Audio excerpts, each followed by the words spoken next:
Welcome to Coffee with the County, the only podcast in Hernando County where you learn all about coffee and the local happenings in your community. Let's plug in and get connected.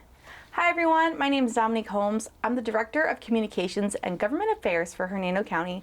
Welcome back to Season 2. We're so excited you're joining us with Coffee with the County. We're happy to do a fall season this year and for you to learn more about your local government. So my guest with me today is Veda Ramirez. She is the Director of Housing and Supportive Services in Hernando County. Welcome, Veda. Thank you. Thank you very much for the invite. Well, so what we do for Coffee with the County is my first question to our guests are, do you like coffee or tea? I'm a tea drinker. Tea drinker. I am a tea girl. So how do you like your tea? I actually like warm tea with honey. With honey, nice and sweet, honey. just like you. That is so kind. We always like to also share our coffee cups, so today, or teacups. So I personally love this pumpkin mug.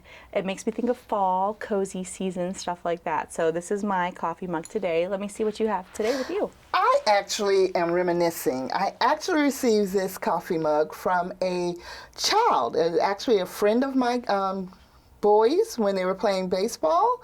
It was one of their younger brothers, and he actually gave me a mug that said "my best friend." Aww. So it always tugged at my heart. So this is one of my favorite tea mugs. I love that. That is so sweet. What a nice little memory to keep that too for that. Oh, I love that. Well, I also like to share a fun little coffee or tea fact. So since you're a tea drinker, I'm going to share a tea fact today. So did you know tea is the second most consumed drink in the world after water? I did know that, Dominique. You did. I really did. That's incredible. It's a lot of healthy drinkers out there. Water or tea, that's amazing. I love to hear that. So, Veda, you oversee housing and supportive services. I do. Let's talk more about that. I know you have several divisions underneath this department, such as affordable housing, you focus on homelessness. What are some of the things you guys do? Yes, we actually have Health and Human Services Department. We have a homelessness liaison. We have community redevelopment, substance abuse and mental health, and of course, as you said, housing, affordable housing. Affordable housing. Well, speaking of affordable housing, let's talk more about that. I know a lot of people in the community are wondering what Hernando County is doing in regards to housing and supporting people and families. Yes, one of our missions in regards to housing is preserving the housing stock that we have and creating new housing. And we do that through two programs that we're working on right now. That's the Community Development Block Grant and the SHIP program. The SHIP program actually allows us to actually rehab your home in the community. Really? So if you have housing repairs that are needed, feel free to give our office a call to see if you're eligible for that particular program. And we also do, as I said, creating housing opportunities for individuals. So through our down payment assistance program, we help individuals purchase their first-time homebuyer home. Wow, so it's the first time homebuyers program. Yes, it's called SHIP, correct? That is definitely correct. It's known as SHIP. I think that's the acronym, but it's the State Housing Initiative Partnership Program. So we work with various agencies, nonprofits as well, to provide housing in the community. That's incredible. Our office gets calls all the time too for the first time home buyer program. So it's good to know to people that are looking for information on that, they can contact Housing and Supportive Services. Yes, and a fun fact, I'm quite sure he wouldn't mind me sharing this story, but one of our county commissioners, Mr. Jerry Campbell, actually used that program as well. Wow. So yes, he mentioned it at one of our meetings for our Affordable Housing Committee that we have typically every second Thursday of the month.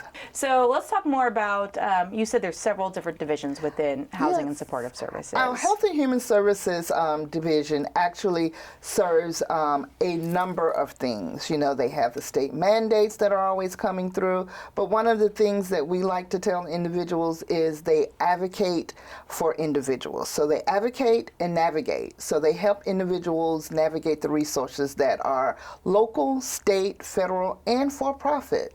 You know, one of the things that they do, you know, if you're needing help with your medications, you can't afford them. You know, there are pharmaceutical companies. We will research those medications to see if we can possibly find them for you either free or at a discounted price. We also have a discount drug card that we provide to individuals once they are on those particular programs. We work with other partners in our community. So say, for instance, the school board. The school board has individuals that they will refer to us through their McKinney-Vento Act, and we will do case management for them, and our housing authority actually helps with a portion of their rent so that they can remain stably housed. That's incredible. I think one of the things people may or may not know about me, but I came from a nonprofit background, and I think it's incredible that you guys aren't just a Band-Aid to the situation, right? You guys offer this case management and you help guide and navigate resources for individuals. So when they go through these programs, they're able to, by the end of the program, be self-sufficient, be financially stable so they can provide a roof over their heads for their families. And I know that speaking of homelessness as well, you had mentioned before in the past about how homelessness is looking different in Hernando County. Let's talk about that. Yes, it actually is. We usually have individuals that are single adults that are homeless, but now we're having a lot of our youth that are homeless. There's a lot of our young youth that are what we call couch surfing, and then we have families. It's entire families out there with children that are homeless. They simply cannot afford the cost of rent in our area at this time. I know, and there's many people that I've come in contact with who are working jobs and are still in these situations and still have degrees. That is right. Absolutely correct. We do have individuals, and that's another thing that individuals oftentimes don't realize that a lot of our homeless actually do work. They just cannot afford to maintain either their residence by themselves with the money that they're making. So what we attempt to do is we try to address a lot of the barriers that they're having. We try to set them up on their case plan, and we try to make them successful at their case plan. So we like to think that we're not only maintaining their quality of life, but enhancing the individual's quality of life as well. That's amazing. And let's talk more about advocates that you guys have on staff. So these advocates that help navigate resources for residents, I think it's pretty cool because the fact that, again, with that nonprofit background, I know some people might call place after place and get that run around, get frustrated, don't know where to go. But I know you briefly mentioned it, but these advocates, they just full-time help people navigate these resources? Yes, they are a team. I call them a team of well-versed individuals. And what they actually do, they will assess individual situation and then let them know what resources are in the community. Not only do they know what resources are in the community, they also know how they work and how individuals can navigate to get the best service. So oftentimes when individuals call, some clients may be a little bit frustrated because we're asking them so many questions, but we ask them questions because the more information they can provide us, the better we are to let them know what resources fit them, because everyone's situation is different. Absolutely. And that's the whole point of, you get that run around, you call every place and you get frustrated, but having someone, yes, you have to assess the situation, but having them know what you're going through is going to better help prepare them to guide you to the correct resources that are going to assist you. So if anyone of you viewers that are watching or listening, if you have friends or family that are going through hard times and need help just navigating that maze of resources, Veda's team is amazing. They have people on staff that can help and advocate for your friends and family. So that's incredible. Yes, and we also have what individuals may not know as mental health and substance abuse staff available as well. So if they're having issues with mental health or substance abuse, we have an individual or resource coordinator that are helping those individuals as well, because those systems can also be quite hard to navigate. Oh, I'm sure. And let's talk more about mental health and substance abuse and what resources are available or what the county does. I know there's some funding involved and we help some organizations. You want to talk more about that? Of course. As a result of the settlement funds from the opioid lawsuit, the state of Florida and several counties did a couple of years ago, we now have funding source that comes in to the county, and we actually assist by providing funding to a number of nonprofit organizations to do the work that they do to lower substance abuse in our county and to address mental health illness. We provide funding to various organizations to do new projects, projects that help improve the situation. They are for treatment, they are from recovery, and they are for prevention. Wow. So some of those programs are Hernando County Coalition, Anti-Drug Coalition, Ms. Watson's group. Mm-hmm. They're a wonderful organization we partner with on a number of things. We also partner with NAMI. We provide them funding. We partner with Operation PAR. We partner with Premier Community Healthcare Center as well as Baycare.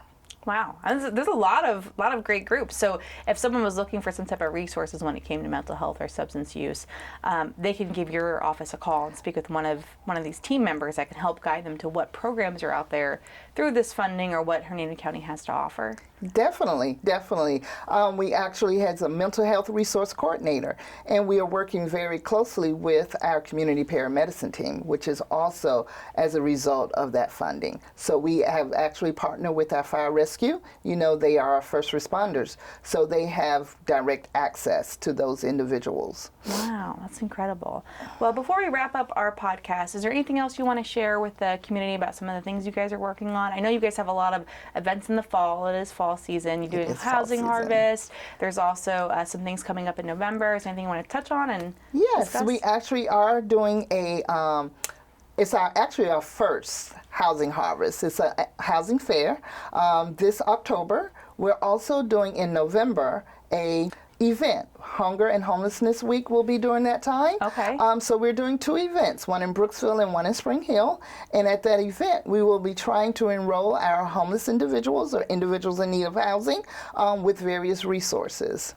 That's incredible. So you guys are out in the community. You have a team of people that have resources locally. Yes. And I know you guys do a lot of homelessness meetings in the community where you pull together resources to address some of these issues. So you guys are out there. You guys are doing it. And we're just so appreciative of you.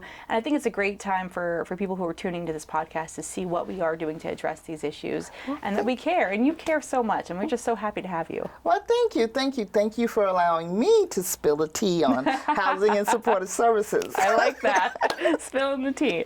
Well, I always like to wrap up one of these podcast segments with a very corny and funny joke. Let me ask you, Veda, how are coffee beans like kids? I don't know, Dominique. Tell me.